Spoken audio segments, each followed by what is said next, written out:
السلام علیکم دوستو، میرا نام ڈاکٹر نسیم جاوید سید ہے۔ میں نے پچھلی ویڈیو میں بھی اپنا تعارف کرایا تھا کہ میں ایک رائٹر ہوں، ساری زندگی سوشل مسائل اور ان کے حل کے اوپر لکھا ہے۔ اب لکھنے لکھانے کا اور کتابیں چھپنے کا، رسالے چھپنے کا تو دور ہی تقریباً ختم ہی ہے، تو میں چاہ رہا ہوں کہ ویڈیوز کے ذریعے پاکستانی معاشرے میں پیدا ہونے والے مسائل اور ان کے حل جو تقریباً ہر گھر میں ہوتے ہیں، وہ باری باری تقریباً ہر ایشو کو لے کر، ہر مسئلے کو لے کر میں اس کے بارے میں آپ کو بتاؤں اور اس کا حل بھی بتاؤں۔ میری پہلی ویڈیو اگر آپ نے نہیں دیکھی تو اس میں نے ذکر کیا تھا کہ جب ایک آدمی 50-55 کی ایج میں پہنچتا ہے اور اس کی بیوی کسی بھی وجہ سے، اللہ کی مرضی پر، اللہ کی مشیت سے وہ دنیا چھوڑ جاتی ہے اور بچے اس کے تقریباً جوان ہی ہوتے ہیں یا کالجوں میں، یونیورسٹیوں میں پڑھ رہے ہوتے ہیں، تو وہ اپنے باپ کی دوسری شادی کی مخالفت کرتے ہیں۔ میں اس ویڈیو میں بھی اسی حوالے سے آپ لوگوں سے بات کروں گا کہ وہ شخص جس نے آپ کو پیدائش سے لے کر اپنی بیوی کے ساتھ مل کر آپ کی پرورش کی، آپ کو جوان کیا، اب وہ خود اگر بڑھاپے میں محتاجی کی طرف جا رہا ہے، اس کا لائف پارٹنر چلا گیا ہے، اس کی زندگی کا ساتھی چلا گیا ہے، آپ لوگ تو اپنے مسائل میں، اپنے اسٹڈیز میں، اپنے معاملات میں بزی ہوں گے۔ ہر گھر میں یہی ہوتا ہے، باپ کی تنہائی، باپ کا بڑھاپا، باپ کے مسائل، باپ کی ضروریات کو بہت کم اولاد جو ہے وہ دیکھ پاتی ہے۔ چلیے، آپ ہیں یا آپ کی اگر کوئی صاحب ان کی شادی ہو چکی ہے، اگر باپ عام حالات میں تو وہ زندہ رہتا ہی ہے، چلتا پھرتا ہے، کھانا بھی کھا لیتا ہے، لیکن خدا نہ خواستہ کیونکہ اولڈ ایج میں 2 بیماریاں کامن ہیں ہمارے معاشرے میں، ایک شوگر اور دوسرا ہائپر ٹینشن یعنی ہائی بلڈ پریشر اور دل۔ ان بیماریوں میں سے کسی ایک کا رزلٹ یہ ہوتا ہے موسٹلی کہ کبھی نہ کبھی فالج کا اٹیک ہو جاتا ہے۔ جب ہوتا ہے تو وہ بستر پر آ جاتا ہے۔ جب تک وہ چلتا پھرتا ہے، صحت مند ہے، آپ لوگ ٹھیک ہے اس کو کھانا بنا کے دے دیں گے، اس کے کپڑے استری کر دیں گے، اس کی چھوٹی موٹی ضروریات پوری کر دیں گے، لیکن خدا نہ خواستہ کبھی ایسا ہو جائے کہ وہ بیڈ ریڈن ہو جائے۔ بیڈ ریڈن کا مطلب ہوتا ہے کہ وہ بستر پر پڑ جائے، وہ واش روم جانے کے قابل بھی نہ رہے۔ تو میری بچیوں، آپ مجھے یہ بتائیے کہ کون سی بچی اپنے باپ کو اس کا جو یہ واش روم کا مسئلہ ہے وہ حل کر سکتی ہے، یا کون سی بہو کر سکتی ہے؟ نہیں کر سکتی۔ بیٹے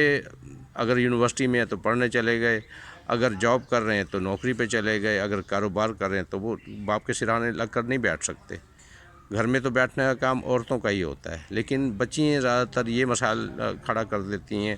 یہ مسائل کھڑے کر دیتی ہیں کہ وہ نئی عورت آئے گی تو وہ تو ہماری ماں کے کپڑے استعمال کرے گی، بستر استعمال کرے گی، واشنگ مشین استعمال کرے گی، چولہا اور برتن استعمال کرے گی۔ نہیں میری بچیوں، دیکھو، جب ماں چلی جاتی ہے نا، اللہ تعالیٰ نے اس کو بلا لیا اپنے پاس، پھر ان چیزوں کی، چولہے کی اور کپڑوں کی اور بستر کی اور بیڈ کی اور واشنگ مشینوں کی، فریج کی، ان کی کوئی اہمیت نہیں رہتی۔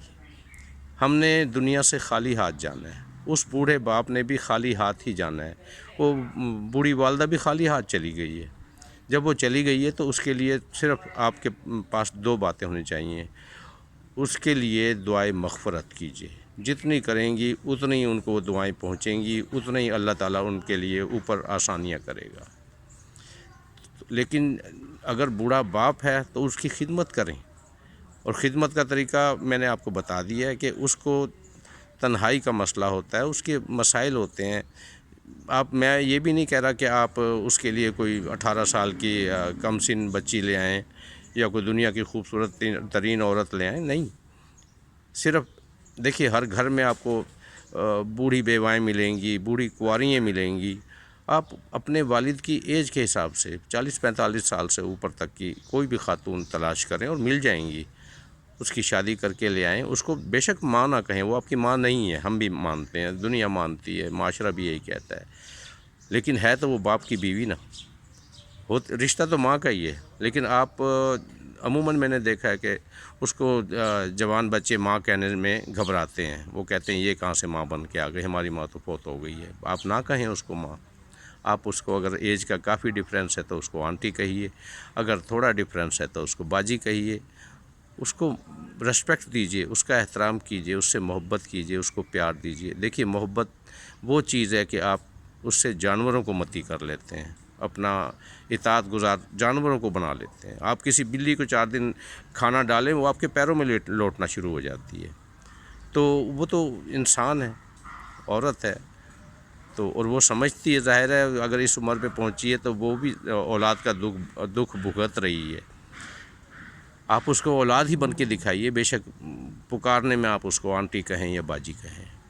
لیکن یہ ہوگا کہ ایک تو یہ کہ آپ کے بوڑھے والد کی تنہائی ختم ہوگی، آپ اپنے کاموں میں لگے رہیں، وہ بوڑھا بوڑھیا جو ہیں وہ اپنے کاموں میں لگے رہیں، اپنی باتوں میں لگے رہیں، کیونکہ بوڑھے شخص کی سب سے بڑی کمزوری ہوتی ہے اس سے کوئی بات کرنے والا نہیں ہوتا، اولاد بھی نہیں ہوتی۔ یہ تو تقریباً ہر گھر میں دیکھا گیا، کبھی چھوٹی موٹی بات کر لی بس،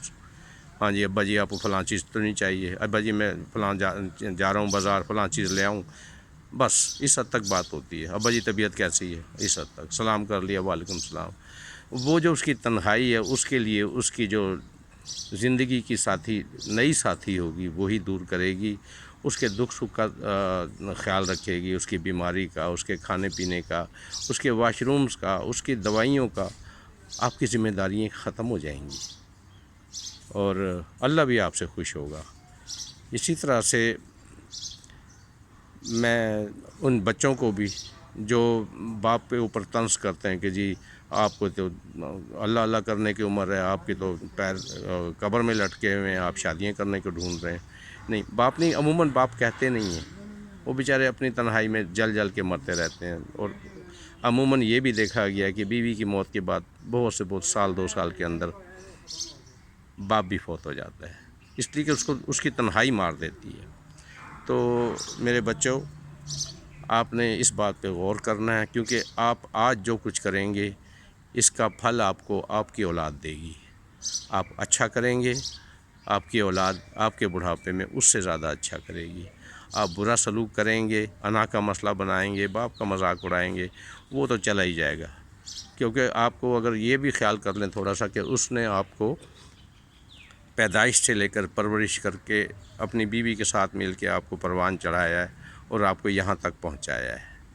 تو اتنا ریوارڈ تو اس کا حق بنتا ہے۔ یہ اللہ کا بھی حکم ہے،